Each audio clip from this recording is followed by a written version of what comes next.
Bien-aimés frères et sœurs, amis visiteurs, dans le nom de Jésus, que la paix et la grâce de Dieu soient avec vous tous. Amen. Aujourd'hui, c'est un jour important et un moment important pour nous. Nous sommes vraiment ravis et heureux de pouvoir vous présenter cette conférence, ma femme et moi. Comment vas-tu, chérie? Grâce à Dieu, je vais bien. Et merci de m'avoir invité. Donc, c'est un réel plaisir et le sujet qu'on va débattre aujourd'hui, c'est un sujet très important, surtout pour les jeunes chrétiens et les jeunes leaders chrétiens. Le sujet est jeunes leaders chrétiens, saisis ta destinée. Jeune leader chrétien, saisis ta destinée. Donc, la destinée, beaucoup de gens vont se dire, mais c'est quoi la destinée? La destinée, par définition, c'est la vie future ou l'avenir futur d'une personne. La destinée, c'est tout ce que la personne est appelée à réaliser, tout ce que la personne est appelée à faire dans sa vie future. On appelle cela la destinée. Et la destinée est quelque chose qui est tracé, qui est préparé avant même la naissance d'une personne. Et chaque personne a une destinée, n'est-ce pas, chérie? Oui, c'est vrai, chaque personne a une destinée. Parce que nous voyons que Dieu qui nous a créés, justement, il nous a créés à son image. Et Dieu a déposé déjà dans notre cœur ses desseins. Et comme Jérémie a dit, donc je connais les projets que j'ai formés sur vous, dit l'Éternel, projets de paix et non de malheur. Et en plus de ça, nous avons vu dans le jardin d'Éden que dès que Dieu a créé Adam, après avoir créé Adam, il a permis à Adam, il a trouvé le plaisir de dire à Adam, écoute, nomme tout ce que j'ai créé. Et Dieu était heureux de redonner à Adam, donner un nom à chacune de ses créatures. Donc déjà, Dieu nous appelle justement à impacter, à prendre soin de son œuvre. Donc oui, je crois que chaque personne qui est née, homme ou femme, a justement une chose à accomplir sur cette terre. Et David a eu à dire que quand j'étais une masse informe, tes yeux me voyaient, et dans tes livres étaient inscrits les jours qui m'étaient destinés. Les jours qui m'étaient destinés. Donc, c'est-à-dire que chaque personne qui vit sur cette terre, que vous le sachiez ou pas, Dieu a une destinée, Dieu a un plan que Dieu a tracé pour votre vie. Amen. Dieu a déjà un plan tout tracé pour votre vie. Amen. Mais maintenant, comment peut-on identifier cette destinée? Comment peut-on identifier? C'est sa destinée. Oui, sa destinée. Mais il faut dire, comme on a dit dans le titre, c'est justement, c'est un sujet qui est, en fait, on vise particulièrement les jeunes leaders chrétiens. Bien entendu, c'est un sujet qui touche tout le monde. Mais pourquoi on va voir que c'est surtout les jeunes leaders chrétiens? C'est parce que, en fait, celui qui a déposé ce projet, c'est Dieu. Donc, lorsque Dieu lui-même, il t'a conçu dans le sein de ta mère, il connaît déjà ce qu'il a prévu pour toi. Et quel est le secret justement pour entendre, pour savoir, pour découvrir ce que Dieu lui-même a déposé pour toi? Eh bien, c'est mener une vie d'intimité avec lui. Et je sais bien, les jeunes par exemple, il y en a qui connaissent Dieu dès leur tendre enfance et ils ont reçu cette éducation chrétienne. Il y en a qui au cours de route, soit vers 15, 16, 17, 18, qui ont reçu Jésus. Alors à ce moment, ils développent en eux une passion, une fougue pour Dieu. Tu vois, ils sont zélés et des fois même on peut les appeler pasteur, madame pasteur, etc. Tu vois, mais ils ont une passion pour Dieu. Et c'est à ce moment qu'ils doivent justement veiller. Veiller sur quoi? C'est-à-dire que dans des moments où tu es en intimité avec Dieu, avec celui qui t'a créé, celui qui sait pourquoi il t'a créé, c'est ton créateur en fait, il sait pourquoi déjà il t'a créé, alors il dépose dans ton cœur des idées. Donc il faut que cette personne qui justement, voilà, dès qu'une idée monte dans ton cœur, il faut le prendre au sérieux. Parce que la voix intérieure que tu as, dès que tu as un penchant sur une chose, c'est une idée qui te vient naturellement. Ça peut être une idée qui te dépasse, ça peut être une chose que tu n'as jamais faite, que tu n'as jamais vue être faite aussi. Donc il faut te dire déjà, je l'écris. Donc tu écris, même si c'est vague pour toi, mais tu l'écris, et puis ça ne te dérange pas de prier dessus. De prier dessus, même si tu ne vois pas les ressources, même si tu ne sais pas si c'est important, si ça va éclore, impacter, mais au moins, déjà, l'idée, c'est quoi? Lorsque tu as une idée dans ton cœur, que tu sois adolescent, parce que des fois, l'idée commence tôt, dès que Dieu dépose dans ton cœur une idée, soit à 12 ans, 15 ans, 16 ans, 18 ans, peu importe, il faut le noter. Noter cette idée et prier dessus. Ça, c'est très important. Et ensuite, il faut aussi veiller les idées qui te viennent naturellement, comme par exemple l'habilité que tu as dans une œuvre, l'habilité que tu as à faire des activités, soit à ton école, soit à ton église, soit dans ton quartier. Mais une chose, naturellement, quand tu fais, tu y prends plaisir. C'est pas un péché, justement, c'est pas un péché, mais c'est une activité où il y a d'autres personnes aussi qui y participent, soit que c'est toi qui prends le lead, soit que c'est toi qui apportes aussi ton aide, mais tu le fais tellement bien, tu aimes tellement le faire que même si on ne te payait pas, ça n'allait pas te déranger parce que tu aimes ça. Donc ce qui veut dire il faut aussi en prendre compte de ça, il faut le noter. Et une autre chose encore, il faut surtout aussi regarder qu'est-ce que tu aimes faire quand tu es seul. Quand tu es seul devant un miroir, quand tu te regardes, est-ce que tu te vois devant une foule à parler? Est-ce que tu te vois, est-ce que tu danses? Est-ce que tu chantes? Est-ce que tu fais des mimes? Donc c'est qu'est-ce que tu sais faire? Tu aimes faire comme pour t'amuser, mais quand tu es seul. Quand tu es seul, tu vois, et puis là, tu le notes aussi. Parce que ce sont justement des signes de ce que Dieu t'appelle à faire. Parce que David a dit dans un psaume, tu vois, Dieu dépose dans notre cœur des projets tout tracés. Donc dans notre cœur, il y a un chemin qui est tout tracé dans notre cœur. C'est-à-dire, c'est des idées qui viennent. Ça peut venir au cours de la nuit, mais quand tu sais que tu es en intimité avec Dieu, quand tu sais vraiment que tu cherches Dieu, tu es passionné de Dieu, cette voix intérieure, tu peux mieux l'écouter. Pourquoi je parle d'intimité avec Dieu? Parce que là, tu évites les buis du monde. Les buts du monde, c'est quoi les buts du monde? C'est des buts qui te disent, ah bon, je dois chercher à manger, je dois nourrir ma famille, je dois être grand, je dois être ci. C'est des inquiétudes. Alors là, tu ne te mets plus à chercher Dieu, mais tu te mets à observer autour de toi. Tu te mets à observer autour de toi qu'est-ce qui fonctionne, qu'est-ce qu'un tel a fait et qu'il a réussi. Qu'est-ce qu'une telle a fait et qu'elle a réussi. Donc tu ne cherches plus cette voix de Dieu en toi pour te dire, Seigneur, toi qui m'as fait vraiment, qu'est-ce que je dois faire? Et même Dieu ne va même pas te laisser le lui dire, il va lui-même le déposer en toi. Tu vois? Donc quand tu t'écartes de ce buis extérieur et que tu te mets devant Dieu qui est le Créateur et qui te connaît avant même que tu sois né, qui a pour toi des projets de paix, naturellement tu vas avoir des déclics, des petites choses comme ça. Alors tu te mets à prier dessus et tu vas voir que le chemin peut-être un petit peu difficile, mais franchement ça va être beaucoup plus facile que tu ne l'aurais cru en fait. Effectivement, Dieu a un chemin tout tracé pour chaque personne. Donc, vous n'êtes pas sur la terre au hasard. Dieu a déjà formé un plan pour vous. Dieu a déjà un plan où vous devez être. Donc c'est sûr qu'il y a des jeunes leaders chrétiens qui se disent, bon moi j'ai 22 ans, j'ai 20 ans, mais qu'est-ce que ma vie sera dans 20 ans encore? Qu'est-ce qui m'est réservé? Quel choix je dois faire dans ma vie?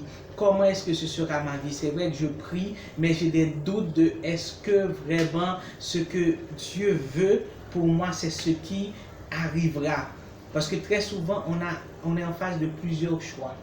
Déjà au niveau de religion, on dit que il faut faire un choix. Au niveau de la profession, il faut faire un choix. Et au niveau du conjoint ou de la conjointe, il faut faire un choix. On dit que ce sont les 3 choix fondamentaux de la vie parce que ça nous accompagne. Toute notre vie, c'est le choix de la religion, le choix de la profession et le choix du conjoint. Mais maintenant, on peut comprendre que si Dieu a choisi un plan, pour chaque personne qui a un plan merveilleux. Donc vous avez déjà un chemin que vous devez suivre pour arriver à un succès. Mais maintenant, si quelqu'un ne suit pas ce chemin-là que Dieu a tracé, c'est sûr que la personne passe à côté de sa destinée. C'est comme ça qu'on trouve des gens à 50 ans, 60 ans qui peuvent vous dire, ah si j'avais fait ça, si j'avais choisi telle profession, ma vie n'aurait pas été comme ça. Ou encore, si j'avais choisi telle personne, ma vie n'aurait pas été comme ça. Donc, comme tu dis, il faut, pour identifier sa destinée être intime à Dieu, avoir une intimité avec Dieu par la prière, mais il faut aussi avoir le flair, être sensible au Saint-Esprit qui va nous révéler voilà les talents que tu as, voilà les choses que tu as en toi que tu fais bien sans faire d'effort, et voilà comment, et tu peux voir que déjà la personne peut avoir 15 ans, 20 ans, la personne voit déjà ce que Dieu veut pour elle. Elle peut déjà sentir que dans ma vie, Dieu veut que je sois un leader de tel type de... Dieu veut que je sois de telle profession, parce que ça, je le sens en moi et Dieu le dépose en moi. Il y a une autre catégorie de personnes, des fois, qui sent cela, mais qui ne suit pas la voie de Dieu, la destinée de Dieu. Pourquoi? C'est par rapport à la circonstance présente. À savoir, on regarde autour de nous, on a fini la philo. Le plus souvent, qu'est-ce qu'on pense faire? C'est de trouver un métier qui va rapporter rapidement de l'argent, qui va nous permettre de travailler, alors que peut-être que ce métier-là, c'est pas ce métier que Dieu a choisi pour nous. C'est pas cette profession. Donc il faut être sensible pour ne pas passer à côté de la destinée que Dieu a tracée pour nous. Même si toutes les personnes ont une vie qui s'est terminée de telle ou telle façon, mais vous-même, vous avez une destinée. Donc il faut être sensible, il faut identifier dans la prière, mais Dieu, qu'est-ce que tu as planifié pour moi dans ma vie? Qu'est-ce que tu veux que je réalise dans ma vie? Comment sera ma vie? Et Dieu, avec plaisir, peut vous révéler cela. Donc il faut identifier sa destinée.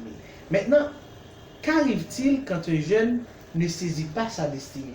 Parce qu'il y a des jeunes qui peuvent se dire, bon, moi je n'ai pas d'effort à faire, tout ce qui doit arriver arrivera. Mais quand un jeune n'a pas cette sensibilité pour voir vraiment ce qui est prévu et respecter ce que Dieu a tracé pour lui, qu'est-ce qui arrive quand un jeune vraiment ne saisit pas sa destinée?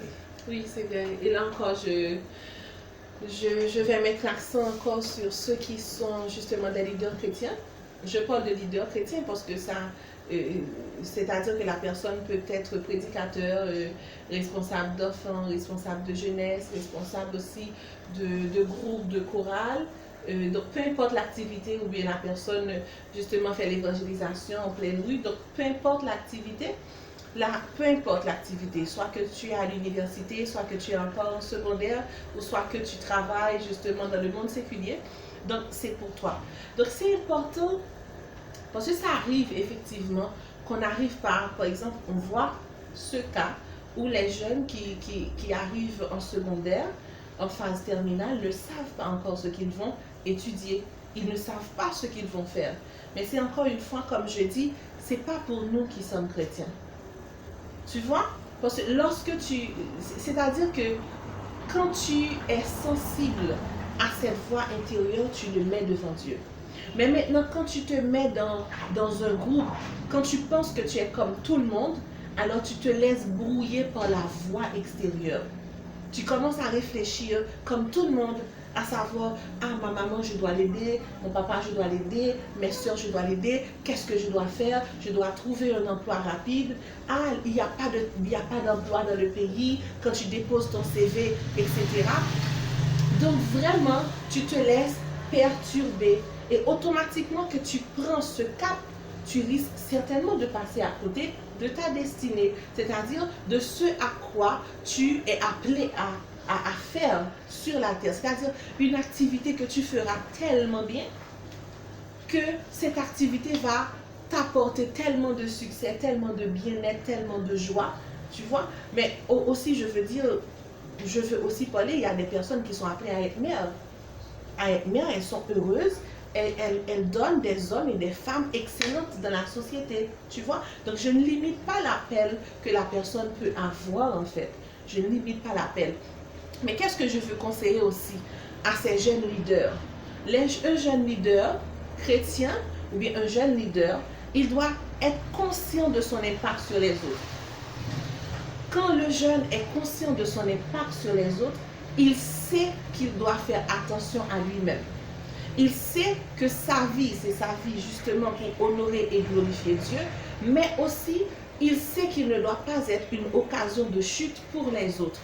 Donc de ce fait, il veille sur ce qu'il dit, il veille sur ce qu'il fait, il veille sur son habillement, il veille sur son entourage parce qu'il a une conscience qu'il est leader.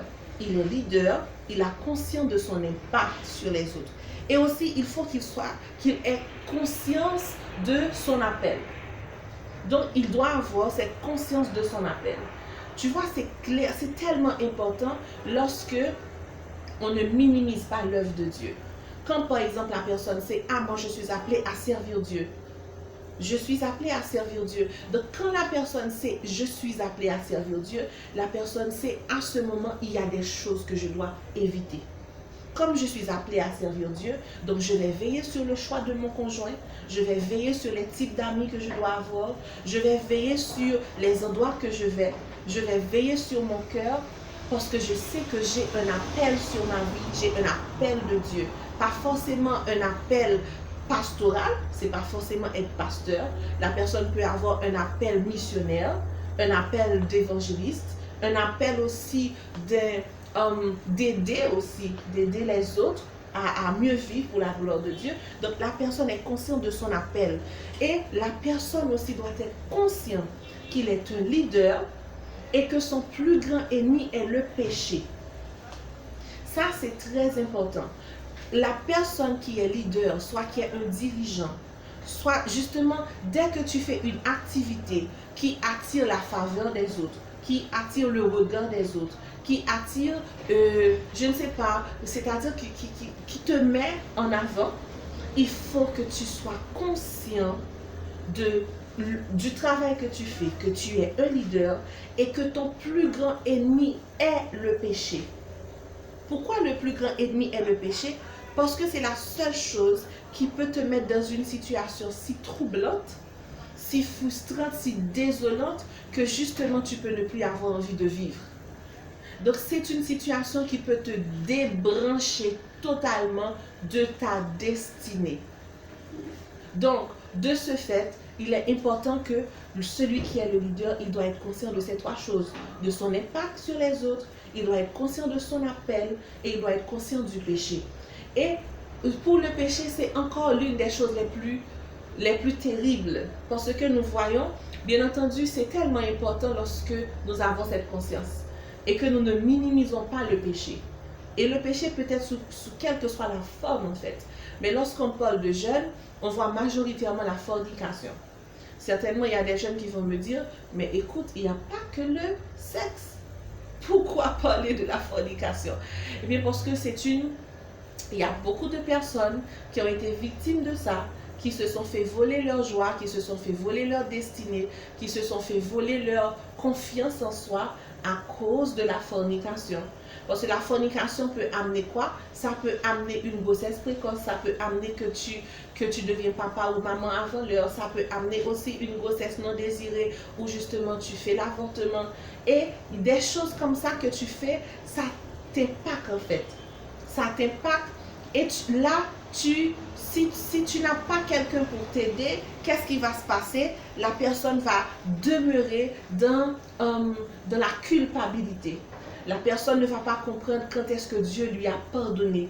La personne va passer à côté de beaucoup d'opportunités. L'estime de la personne va être en branle. Donc ce jeune leader qui était quelqu'un de fier, quelqu'un vraiment de très zélé, quelqu'un de très consacré, et voilà qu'il devient dans une situation où il est si vulnérable, il ne sait plus si Dieu l'entend, il ne sait plus s'il peut continuer son œuvre. Donc vraiment, il est voué à lui-même. Donc c'est l'une des choses qui peut vraiment détruire celui qui est le jeune leader. Et il n'y a pas que ça, il y a aussi la fraude. Il y a aussi la fraude et le manque d'honneur. Je me souviens que j'ai entendu Joyce Meyer qui a raconté une histoire qui m'a impactée. C'est quoi? C'est parce qu'elle disait qu'elle travaillait dans une entreprise et qu'elle et son mari, mais elle-même elle était comptable. Et voilà que le patron de l'entreprise est venu avec justement un document pour lui dire, écoute, ce client-là, il a un solde de montant X, mais il faudrait que tu fasses en sorte que ce solde soit un solde à zéro. Donc, d'envoyer dire au client qu'il ne lui reste plus d'argent. Donc, c'est un vol, tu vois. Mais à ce moment, Joyce Meyer ne faisait même pas le travail qu'elle fait.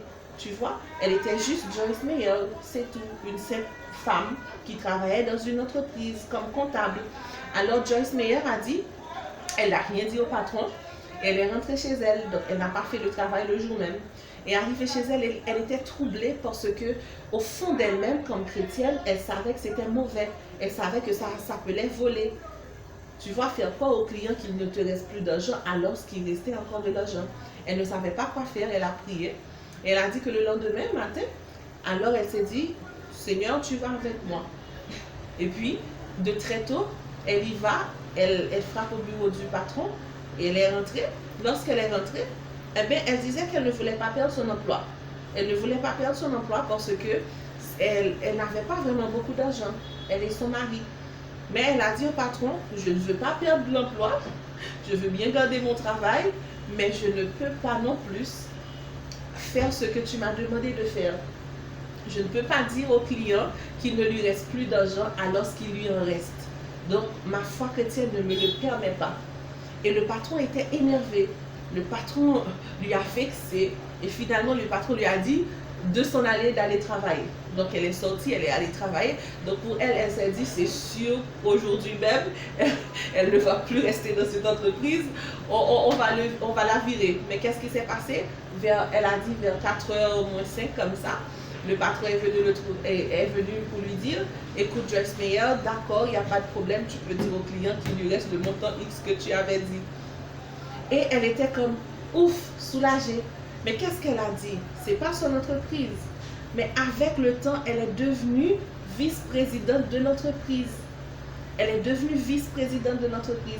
Et elle s'est dit, lorsqu'elle a regardé son parcours, ce test que Dieu lui a passé, elle s'est dit aussi peut-être qu'elle n'allait même pas être sur l'estrade en train de prêcher, en train de faire cette conférence, si elle avait raté cette occasion. Donc il est très important qu'on veille sur le péché. Le péché, c'est le péché. Parce que quand Dieu, tu sais, Dieu lui, il est comme ça. Dieu est comme ça. Des fois, Dieu nous teste dans des petites choses. Des fois, Dieu nous teste par rapport à la vérité. Des fois, Dieu nous teste par rapport à la fidélité. C'est-à-dire, lorsque tu sens que Dieu te fait passer un test, au niveau de ce que tu fais, il faut que tu, dans ton intimité avec Dieu, ce sera plus facile pour toi de gagner en fait ce test. Mais si tu négliges, si tu ne sais pas qui tu es, si tu n'as pas conscience de ton appel, si tu n'as même pas conscience de Dieu, de vraiment qui tu es, tu vas faire ce que tu veux parce que tu seras influencé que par les autres. Tu seras influencé que par l'attitude des autres plutôt que d'avoir conscience de toi-même. Et une chose qui est très importante aussi pour le leader, tu dois te dire que tu as une vie. Tu as une vie. Ta vie doit honorer Dieu. Tu ne dois pas vivre la vie d'une autre personne en fait. Mais tu dois vivre la vie que Dieu t'appelle à vivre. Mais c'est pas facile. C'est-à-dire quoi? Quand tu te mets dans des clans, quand tes idées doivent être d'abord approuvées par tes groupes d'amis, tes idées doivent d'abord être approuvées, tes choix en fait, tes choix doivent être approuvés par des groupes d'amis, par X ou par Y, sans que tu ne prêtes attention à Dieu, mais carrément là, tu ne peux pas savoir vraiment ton appel, parce que tu n'as pas conscience de Dieu, tu as plus conscience des autres. Et Dieu a dit, malheur à l'homme qui se confie en l'homme, qui prend la chair pour son appui et qui détourne son cœur de l'Éternel. Donc, si tu veux vraiment saisir ce pourquoi Dieu t'a fait, si tu veux vraiment saisir ton appel, il faut que tu aies cette conscience de Dieu lui-même. Il faut que tu l'honores au fond de ton cœur. Avec cela, avec cette intimité que tu as avec lui, ça va t'aider. Mais surtout, il faut éviter le péché. Et lorsqu'on est jeune leader chrétien, surtout lorsqu'on est jeune leader musicien, je ne sais pas, peu importe, la chose la plus facile à te jeter à terre, franchement, c'est la sexualité. Le fait, parce que vous êtes conscient, peut-être que la personne ne tombe pas enceinte, mais déjà mener cette vie de désordre qui dégoûte Dieu, en fait, déjà te disqualifie un petit peu. Bien entendu, Dieu est miséricordieux et plein d'amour, tu comprends? Mais autant que tu es conscient de tout cela, autant que tu rentreras si vite dans ton appel également. Tu vas t'éviter tellement de choses. Tu vas t'éviter tellement de... Parce que franchement, il y a des gens qui peuvent t'en parler.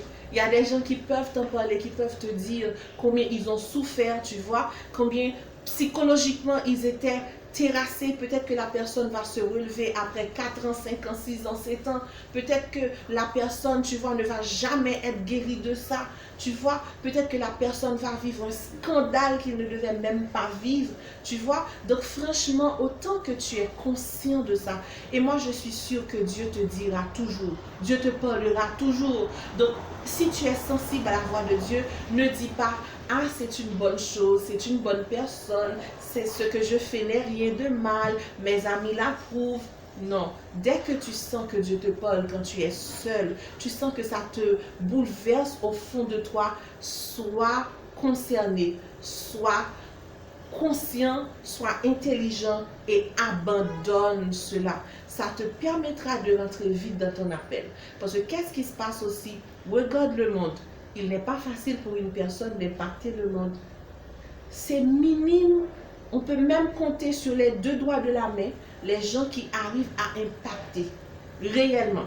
Les gens qui arrivent à faire une activité qu'ils aiment bien, qui glorifie Dieu et qui impacte le monde. Et même l'activité peut ne pas glorifier Dieu, mais ça impacte le monde. Pourquoi? Parce qu'il y a ce principe. On n'est pas tous capables de prendre ce temps de recul, de nous mettre à part et d'écouter Dieu. Donc, autant que tu es capable de le discerner tôt dans ta vie, autant que c'est mieux pour toi. Et il faut te dire, c'est ta vie. Ce n'est pas la vie de quelqu'un d'autre. C'est ta vie. Tes parents peuvent toujours te conseiller. Tes parents peuvent toujours t'orienter. Mais celui qui doit être conscient de ce à quoi il est appelé, c'est toi. Je vais encore te donner un exemple. Moi, je me souviens bien de cette histoire-là. Une personne qui voulait être médecin. La personne a senti de toute son enfance, de toute façon, on lui racontait, ah, tu voulais bien être médecin, tu voulais bien donner des piqûres, etc., des vaccins. Ok, c'est bien, c'est bien. Et puis la personne, naturellement, a aimé aussi la médecine, et surtout le penchant était porté sur les enfants. Et qu'est-ce qui s'est passé? Eh bien, arrivé en philo, la personne commençait à réfléchir.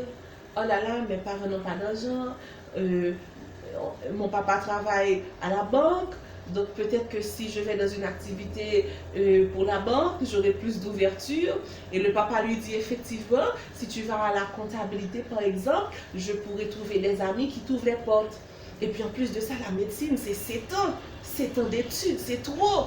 Dans un pays comme ce pays-là, tu peux pas. Ça te prendra trop de temps. Quand est-ce que tu vas te marier? Quand est-ce, etc.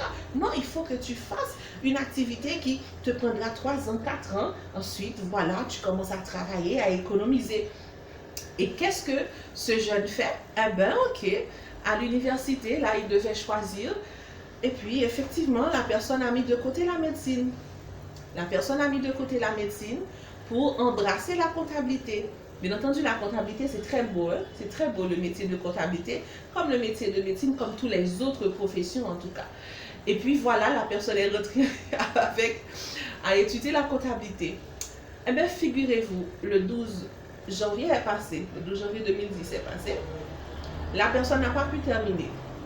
Après le 12 janvier, quelques années après, la personne a été à l'université où la personne n'a pas pu vraiment continuer. Donc, la personne s'est réinscrite dans une autre université où la personne qui était en 3e année c'est comme si la personne était indirectement en première année, mais comme on a accepté quelques matières pour la personne, elle est redevenue en 2e année. Et pendant ce temps, bizarrement, ses amis qui étaient justement, ses amis qui avaient choisi la médecine, eh bien, ont terminé avant elle. Les amis ont terminé avant elle. Et elle-même, après avoir terminé ses études dans le dur, parce que tu vois, après le 12 janvier 2010, c'est pas facile, la structure, etc. Et voilà que la personne ne travaille pas. La personne ne travaille pas, tandis que ses amis, il y en a qui ont trouvé des bourses d'études, qui sont allés en Bruxelles, il y en a justement qui ont déjà ouvert leur clinique en province, etc. Donc, c'était comme, oh, mais c'est pas vrai, je me suis trompée. Mais c'est ça, parce que pourquoi la personne s'était trompée? La personne s'est basée sur ses propres logiques. La personne s'est basée sur ses propres inquiétudes, sur les inquiétudes de son entourage pour faire que l'entourage décide à sa place et l'influence. Non, c'est ta vie. Mais si cette personne avait pris le temps de se mettre devant Dieu, de dire à Dieu, oriente-moi, guide-moi, montre-moi quelle est la voie que je dois réellement suivre. À ce moment, c'est sûr que cette personne allait voir, peu importe qu'on me dit ça, mais moi j'aime bien la médecine et je sens que j'ai un appel pour ça. Ça me vient naturellement. Et la personne allait convaincre ses parents en douceur, mais avec assurance de ce qu'il veut faire. Et vraiment, la personne allait s'inscrire en médecine et Dieu allait lui ouvrir les portes. Donc, c'est très important qu'on puisse se dire, pour sa destinée, ça dépend de nous. Mais il faut qu'on se rattache à celui qui est le fondateur, le créateur, le tout-puissant, c'est Dieu. Donc, je crois que ça peut aider. Effectivement, parce que quand un jeune, ce sont des illustrations vraiment claires, que quand un jeune vraiment ne saisit pas sa destinée, quand le jeune sent la chose dans son cœur, quand le jeune sent que le jeune leader chrétien a des responsabilités, tu l'as bien dit, et que sa responsabilité n'est pas seulement de prendre soin de lui-même, mais la responsabilité aussi parce que ses actions vont suivre et vont impacter d'autres personnes. Donc maintenant, si ce jeune-là ne saisit pas sa destinée, ce que Dieu a déposé sur son cœur, il ne le choisit pas, il choisit de préférence ce que son entourage dit, ce qu'il sent qui serait meilleur pour ses parents, alors qu'il sent au fond de lui que Dieu lui dit voilà ce que toi tu dois faire. Pourtant, il s'est inquiété, comme tu as dit, les inquiétudes des fois nous empêchent de saisir notre destinée. Nous aimons choisir l'option qui paraît la plus claire, la plus facile. Alors que certaines fois, Dieu, le chemin qu'il a tracé pour vous, n'est pas le chemin où tout le monde est passé. C'est pas parce que tout le monde a choisi ce chemin-là que vous pouvez penser que c'est ce chemin-là que Dieu a tracé pour vous. Tous les gens qui ont marqué le monde, ils ont tous pris un chemin qui n'était pas forcément le chemin que tous les autres ont pris. Je parle dans le bon sens du chemin, bien sûr, dans le bon sens du chemin. Exactement. Mais il faut avoir cette sensibilité au Saint-Esprit pour que le Saint-Esprit puisse nous révéler vraiment, voilà ce que nous devons faire. Parce que notre destinée, on n'a pas à s'inquiéter. Ne vous inquiétez de rien, mais en toute chose, faites connaître vos besoins à Dieu par des prières, des supplications et avec des actions de grâce. Vous voyez, et la paix de Dieu, qui surpasse l'intelligence des hommes, gardera vos cœurs et vos pensées. Donc si Dieu nous dit de ne pas nous inquiéter, il nous dit aussi de le faire confiance, c'est parce qu'au fond, c'est lui qui a déjà tracé le chemin pour nous. C'est lui qui sait déjà quelle route vous devez suivre. Vous êtes dans un carrefour, vous ne savez pas quelle profession choisir. Vous êtes dans un carrefour, vous ne savez pas si cette personne qui est sur votre vie est la meilleure pour votre vie. Vous ne savez pas si vous devez choisir X ou Y pour vous marier. Vous sentez que celui-là est bien, mais celui-là aussi n'est pas mal. Alors vous êtes entre eux, vous baillotez, alors il faut faire confiance à Dieu. Il faut avoir l'intimité à Dieu dans la prière. Et il y a des personnes, même à force qu'elles sont intimes à Dieu, Dieu leur révèle clairement leur destinée. Clairement leur destinée. Je connais quelqu'un qui a témoigné que dans son intimité à Dieu, Dieu lui a même révélé le nombre d'enfants qu'il aura et le nom des enfants. Vous voyez, donc à force d'avoir une intimité à Dieu, de ne pas se fier à ce que disent les hommes, de ne pas se confier à la situation actuelle du pays et du monde entier, mais de se confier à Dieu. Parce que qu'importe les catastrophes, qu'importe les pandémies, Dieu a toujours un plan merveilleux pour chacun de ses enfants. Maintenant, à vous maintenant, dans votre intimité à Dieu, d'identifier cela et aussi à partir de l'identifier, de le saisir aussi. Maintenant, il y a des gens à travers la prière qui peuvent se dire maintenant que je sens que dans ma vie, j'ai un appel, comme tu as dit. Il y a des gens dans leur prière, dans leur intimité à Dieu, ils peuvent sentir ce que Dieu veut pour eux vraiment. Ils sentent ce que Dieu leur a appelé à faire. Mais il y en a des fois qui passent à côté. Quoi qu'ils ont le flair, quoi qu'ils ont la sensibilité, mais la réalité leur fait passer à côté. Oui, Donc maintenant, comment faire réellement dans la pratique un jeune, parce que la réalité est là. Ouais. On voit la réalité, mais on ne voit pas dans 10 ans. Ouais. Comment faire réellement pour ne pas passer à côté? Pour ne pas se dire, bon, mais j'ai besoin de manger tout de suite. J'ai besoin de faire ça tout de suite. L'âge avance. Mais comment faire vraiment quand on est certain de la destinée que Dieu a tracée pour nous, pour saisir cette destinée dans la vie pratique? Il faut dire que c'est pas facile. Voilà pourquoi on a dit que c'est pas tout le monde en fait qui arrive à faire ce choix. Il y en a justement qui peuvent dire, oh oui, c'est vrai, j'aime bien ce jeune homme, je sens bien que Dieu m'appelle à vivre avec cette personne, mais non, je ne pense pas que je pourrais, ça ne me convient pas. Donc vraiment, je préfère quelqu'un qui est prêt, qui peut, etc., etc. Il y en a d'autres aussi qui peuvent dire, ah bon, c'est vrai, cette profession-là, vraiment, je sens bien que j'ai mon appel là-dedans, mais non, je ne crois pas que je pourrais. Ça me prendra trop de temps, c'est trop dur, je ne vois pas le chemin, personne ne l'a fait avant moi. Donc non, non, non, je ne peux pas, je ne peux pas. Tu vois, parce que c'est dur aussi. Il y a une fois quelqu'un qui a dit, il y a des gens qui mettent déjà dans leur vie, ne pas déranger Seigneur. C'est-à-dire que la personne veut mener sa vie, mais dit, Dieu, je t'en prie, n'interviens pas. Pourquoi? Parce qu'il y a cette, il y a cette idée que quand Dieu rentre dans ton affaire, il bouge tout. Donc la personne n'a pas envie que Dieu vienne bouger sa vie. La personne veut mener sa petite vie bien tranquille. Donc vraiment, merci Seigneur, mais garde-moi sur ce petit chemin tranquille. Ça ne me dérange pas. Mais pourtant, c'est pas vrai. C'est une fausse logique en fait. Parce que c'est vrai que ça va demander beaucoup. Ça demande beaucoup, tout comme quand tu dis oui à quelqu'un et que tu ne sais pas ce que l'avenir te réserve avec cette personne, c'est un risque. Donc, on ne va pas parler de risque quand il s'agit de Dieu, mais on va parler de foi. Parce que Dieu lui-même, quand il t'appelle, ce qu'il t'appelle à faire t'impactera d'abord toi-même, ensuite impactera les autres. Certainement. Ça impactera ta vie et les autres. Ça peut même te porter à devenir quelqu'un de plus intime, quelqu'un de plus consacré, quelqu'un de plus dévoué. Mais ça va te travailler toi-même.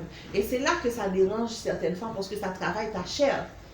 Ta chair qui est du genre, qui ne veut pas être dominée, ta chair qui est du genre, je veux faire ce que je veux. Tu vois, comme Paul le dit, je sens cette loi en moi, quand je veux faire ce que Dieu veut, lui, il veut que je fasse autre chose. Donc, pour briser cette chair, pour que le Saint-Esprit puisse prendre le contrôle, ça te dérangera certainement. Ça te dérangera. Je me souviens bien de Joyce, j'aime bien parler d'elle en ce moment. Pourquoi? Parce qu'elle a dit une fois, ça l'a pris 2 ans pour arriver à prendre son chariot et à remettre son chariot à sa place.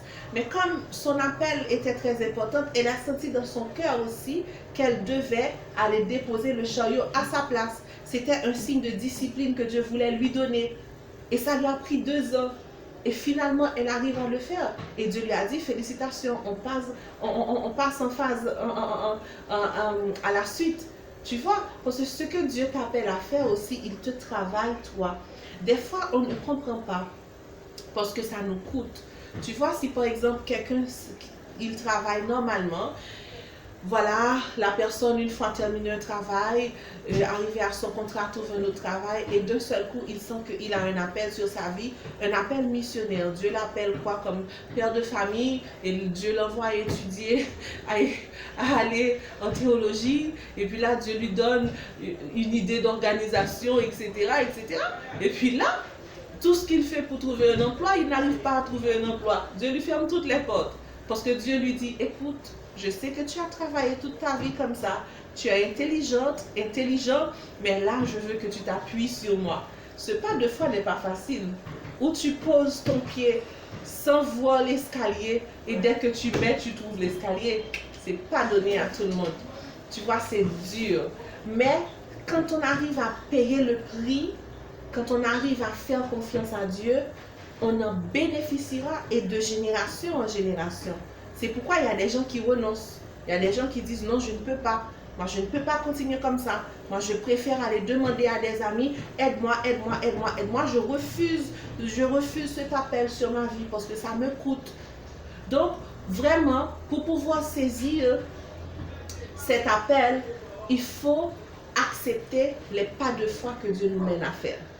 Je ne parle pas je ne suis pas en train de parler de résignation, je ne suis pas en train de parler de médiocrité, ok? Je parle vraiment que tu sens l'appel de Dieu, tu es compétent, tu es quelqu'un qui travaille, tu es débrouillard, mais voilà que Dieu, tu sens là, dans cette phase de ta vie, Dieu t'appelle, Dieu te dit, arrête-toi un moment, laisse-moi faire avec toi. À ce moment, il faut que tu sois intelligent pour saisir cette opportunité. Je pense que chaque personne est déjà passée par là. Je le crois. Je crois que chaque personne est passée à un moment où la personne doit s'arrêter pour prendre des décisions. La personne doit s'arrêter pour prendre des décisions. Mais il y en a d'autres, il y a des personnes qui ont accepté, combien que mal, c'était peut-être difficile au début, mais Dieu lui a ouvert des portes miraculeusement pour asseoir son caractère, asseoir sa discipline, asseoir sa foi, tu vois. Et puis d'un seul coup, boum, Dieu le fait éclore. Mais il y en a d'autres qui ont refusé de faire ce trajet, qui ont dit non, moi c'est trop dur, moi j'abandonne. Et la personne arrivée peut-être à une phase de sa vie, regrette. Quand la personne avait un travail, tu te rends compte, la personne avait un emploi qui lui donnait une voiture, qui lui donnait une maison, et il avait un bon salaire. Donc vraiment, la personne ne va pas accepter, Seigneur, que j'abandonne tout comme ça pour aller te trouver toi. Je ne comprends pas, non, moi je garde mon confort, Seigneur. Je garde mon confort. Et je me souviens de 2 histoires comme ça. Il y a Pasteur Bongou, Marcel Bongou, il est aussi musicien. Il a donné cette histoire. Il était musicien dans son pays, mais il avait un bon salaire en Afrique. Il travaillait bien, etc. Mais il était dans un groupe. Et là, ils ont trouvé un contrat pour la France. Et c'était compliqué pour lui de laisser son travail et puis d'aller juste chanter en France dans ce tournage, etc. Mais finalement, il a accepté. Il a finalement accepté parce que bon, ça allait bénir les gens, ça allait les aider. Et il a répondu, oui Seigneur, j'abandonne mon emploi, etc., etc. Mais qu'est-ce qu'il a dit? En France, après 2 ans, il a appris que son entreprise est fermée. Ils ont fait faillite. Donc s'il avait dit non à l'appel de Dieu, rien que pour son entreprise, voilà qu'après ils ont fait faillite. Et regarde maintenant son succès. Et Dieu a aussi travaillé son caractère, sa foi, son intimité pendant ce temps. Et aussi, j'ai un autre exemple. Il y a Michael Lebeau et Jérémy Soudril qui sont les responsables de EMCI TV. Quand, par exemple, si je prends Michael Lebeau, il était étudiant en 2e année en sciences informatiques. Lorsque Dieu a déposé dans son cœur ce projet, mais il était un fou passionné pour Jésus. Lorsque Dieu a déposé ce projet dans son cœur pour lui dire, tu vas évangéliser au moyen de l'Internet. Il ne savait pas encore comment faire. Mais il avait ce projet dans son cœur que Dieu lui a donné. Il était sensible à cette voix. Il a écrit le projet, il a prié dessus. Et à ce moment, il a trouvé son ami là, Jérémy Soudril, qui était aussi passionné que lui. Il a trouvé quelques autres. Il en a parlé du projet. Et ils ont prié Dieu, Sa femme, au début, sa femme n'était pas en accord parce que ça les dérangeait. Ça les dérangeait parce qu'il était étudiant, sa femme travaillait. Or, il va laisser son étude pour une chose où il ne sait même pas comment ça va finir. Et en plus, c'est le travail de Dieu. Tu t'imagines? C'est le travail de Dieu. Donc, en plus de ça. Donc, c'était compliqué pour Michael Lebeau. Tu vois? Mais pour Jérémy Soudril, c'était un peu mieux parce qu'avec sa femme et lui, ils ont laissé aussi leur emploi. Tu te rends compte? Ils ont abandonné leur emploi pour se consacrer à Dieu. Et qu'est-ce que Dieu a fait? Dieu, entre-temps, leur a permis de trouver quelqu'un, une étudiante qui leur a donné 5 000 $ qui était la somme qu'ils avaient prévue pour commencer le travail. Et ils ont commencé à frapper de des portes, Ils ont pris des temps de prière. Vraiment, c'était que des pas de foi. Il n'y avait aucune activité comme ça avant. Ils n'avaient pas les ressources qui étaient déjà là. Donc, c'était à chaque jour des pas de foi. Mais ils ont fait confiance à Dieu. Mais aujourd'hui, EMCI TV aide presque tout le monde. Tu vois? Michael Lebeau, peut-être si au début il ne pouvait pas manger, si au début c'était compliqué pour lui, si au début vraiment c'était difficile avec sa femme, mais aujourd'hui sa femme est bien contente, sa femme est honorée même, tu vois. Mais Jérémy Soudril, c'est la même chose. Donc vraiment, ça coûte de faire des pas de foi. Et il pouvait bien abandonner. Il pouvait dire, ah non, trop de difficultés, trop de choses là, j'en peux pas, je peux plus. Et il laisse. S'il allait laisser aussi, il n'allait pas savoir ce qu'il allait devenir. Il n'allait pas savoir. Il allait juste voir qu'il avait laissé un projet, c'est tout. Mais comme il a persévéré aujourd'hui, il peut voir le fruit de son travail. Tu te rends compte, ils sont dans presque le monde entier. Mais c'est glorieux. C'est glorieux de dire oui à l'appel de Dieu, de saisir sa destinée, c'est-à-dire que de saisir l'idée que Dieu met, de faire confiance à Dieu. Et quand tu sens que tu as des oppressions, quand tu sens que tu as des oppositions et que tu es sûr que tu es dans la bonne voie, il faut juste dire, Seigneur, toi qui m'as appelé, tu seras ma couverture. Toi qui m'as appelé, tu seras mon bouclier. Toi qui m'as appelé, tu seras mon ressource. Mais tu seras ma ressource. Toi qui m'as appelé, tu seras celui qui va m'ouvrir les portes. Donc vraiment, tu seras le pont qui me permettra de traverser du passage où je suis à ton appel. Parce que Dieu, il connaît le chemin. Peut-être qu'il ne va pas te dire, voici ce que je veux directement. Il va te dire, voici ce que je veux que tu fasses. Mais le chemin, c'est lui qui conduit. Et tu seras étonné de voir les choses glorieuses. Et certaines fois, je dis bien certaines fois, il arrive que nous minimisons le travail de Dieu. Il est plus facile pour nous de croire que nous pouvons ouvrir une entreprise, une factory, une chose comme ça, un market. Ouais, c'est bon. Mais allez là, travailler pour l'œuvre de Dieu, ça va me rapporter quoi en fait? Oui. Mais il faut faire confiance à Dieu. Dès que vous êtes sûr que c'est l'appel de Dieu, quel que soit le domaine, même être mère de famille, femme au foyer, il y a des personnes qui ont reçu cet appel. Tu restes chez toi à la maison, ton mari va travailler, toi tu t'occupes des enfants. Et on a vu justement dans l'histoire de l'Église combien de grands prédicateurs, femmes, hommes, qui ont bouleversé le monde, mais qui ont reçu une éducation chrétienne par rapport à leur mère. Donc l'appel n'est pas limité en fait. C'est pas limité. C'est pas dire que tu dois être ça ou ça, mais c'est dire vraiment être attentif à la voix de Dieu, être attentif à la parole de Dieu quand c'est lui qui trace le chemin. Amen, amen, amen. Donc, vraiment, nous vous disons qu'il est important de saisir votre destinée. Il faut saisir votre destinée. C'est-à-dire que votre destinée n'est pas forcément que vous soyez actif dans l'œuvre de Dieu. Mais vous avez une destinée. Comme jeune leader chrétien, vous avez quand même une destinée qui est tracée.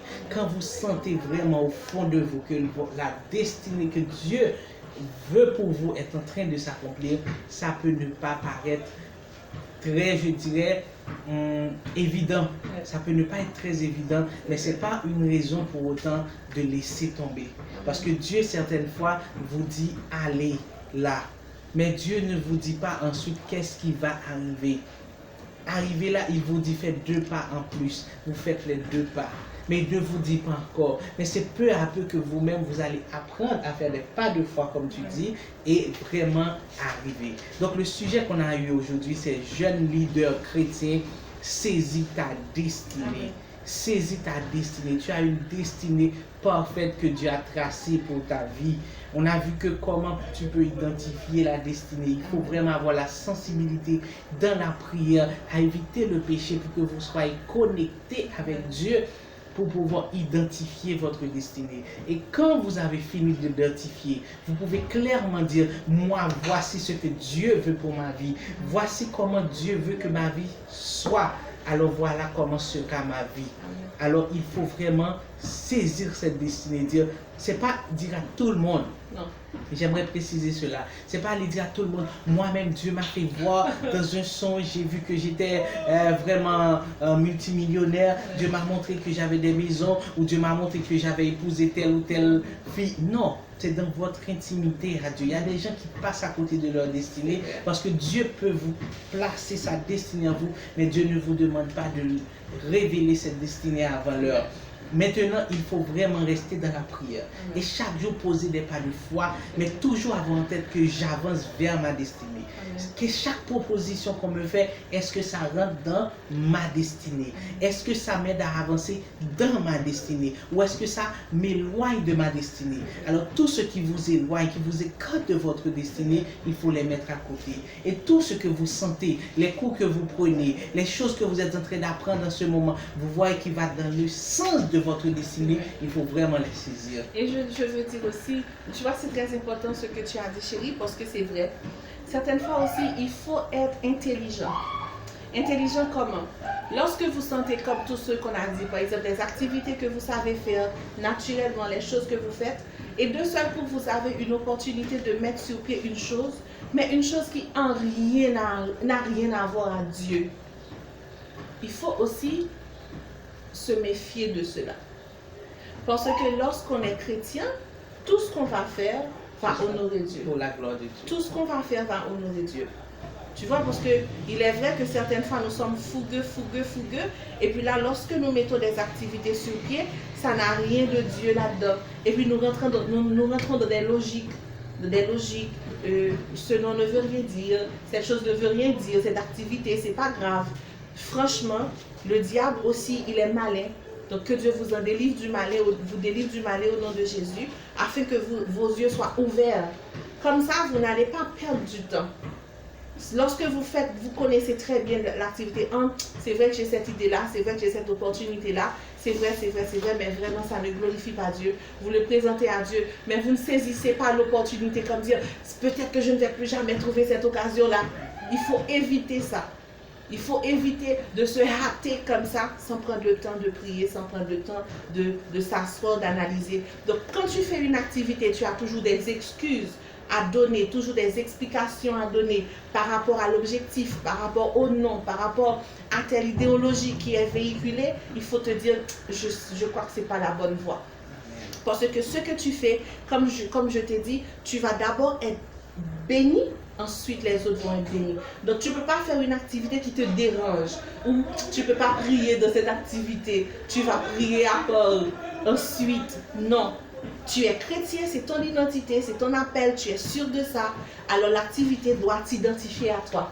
Tu dois t'identifier à l'activité aussi. Et puis voilà, tu es à l'aise, tu es bien, tu loues Dieu, tu glorifies Dieu. Ensuite, tu bénis les autres. C'est très important. Effectivement, le fait de choisir et de saisir ta destinée, de comprendre la destinée que Dieu a tracée pour toi et de saisir sa destinée, non seulement vous serez bénis, mais les autres aussi seront bénis en vous. Est-ce que tu aimerais dire une dernière chose?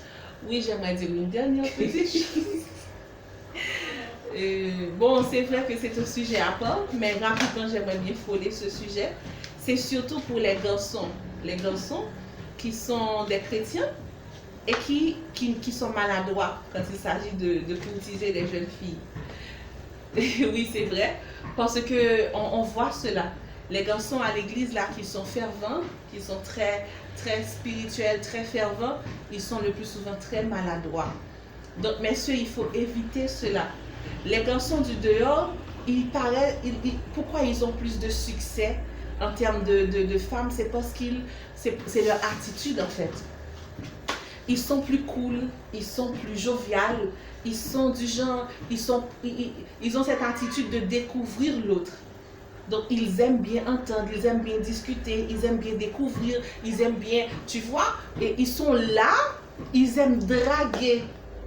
Tu vois, c'est important que quand tu es un leader chrétien, aussi que tu saches que tu sois ouvert. Quand Dieu t'ouvre les yeux sur ta personne, quand Dieu t'ouvre les yeux sur une jeune fille et que tu veux aborder cette jeune fille, ne dis pas, par exemple, moi je connais quelqu'un qui a dit ça, qui a dit, eh bien moi-même, si je dois acheter un bidon d'eau pour une jeune fille avec qui je vais me marier, eh bien je vais faire exprès d'acheter un sachet d'eau. Comme ça, je vais la juger, je vais voir est-ce qu'elle va accepter le sachet d'eau ou le bidon d'eau. Et bien si elle n'accepte pas le sachet d'eau, je ne vais pas lui donner le bidon d'eau. Mais non, mon cher, ça ne se fait pas comme ça. Tu peux passer à côté aussi de ta femme.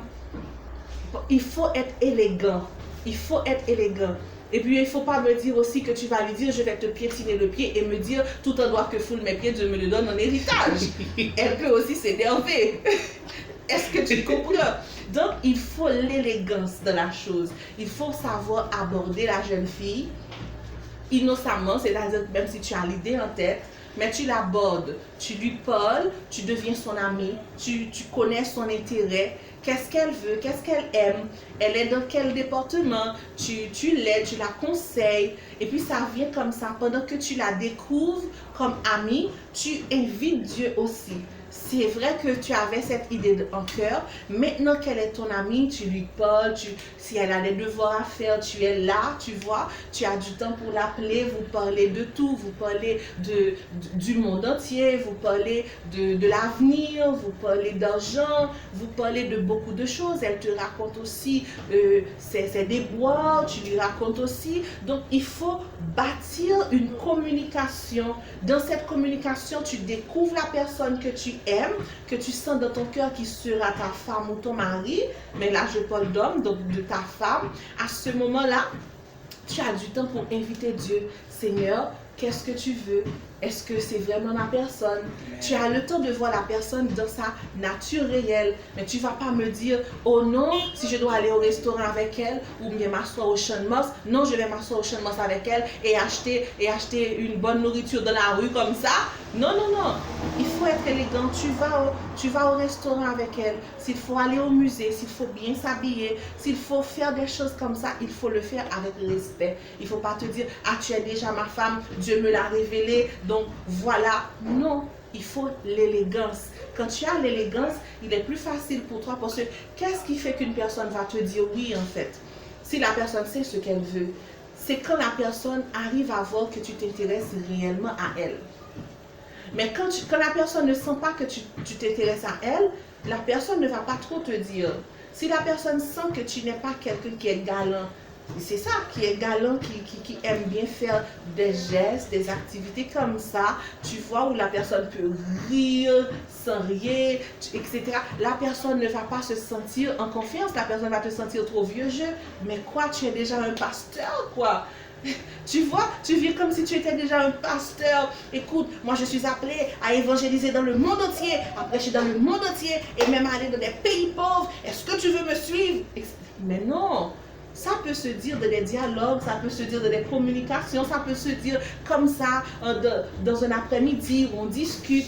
Donc, il faut vraiment avoir la sagesse de savoir comment aborder une jeune fille pour ne pas être vieux jeu, pour vraiment garder l'onction, garder la révélation que c'est ta personne, mais aussi garder son cœur. Exactement. Et ça te permettra d'entrer dans ta destinée. Exactement. Parce que, faute de galanterie, vous pouvez passer à côté, vous pensez que cette fille-là, cette jeune fille-là, elle était un petit peu modèle, elle était un petit peu matérialiste, elle ne voulait pas ça, alors que c'est vous qui n'avez pas su comment vous y prendre. Et passer à côté de votre destinée veut dire que vous ne choisissez pas la bonne personne, et la personne que vous choisissez plus tard, vous pourrez vous dire, et si j'avais choisi celle-là, ça aurait été autrement. Quand vous sentez que Dieu est avec vous, quand vous sentez que Dieu a déposé un projet sur votre cœur, quand vous sentez que vous avez une destinée que Dieu a mis sur votre cœur, que ce soit dans le domaine professionnel, dans le domaine spirituel, dans le domaine intellectuel ou encore dans le domaine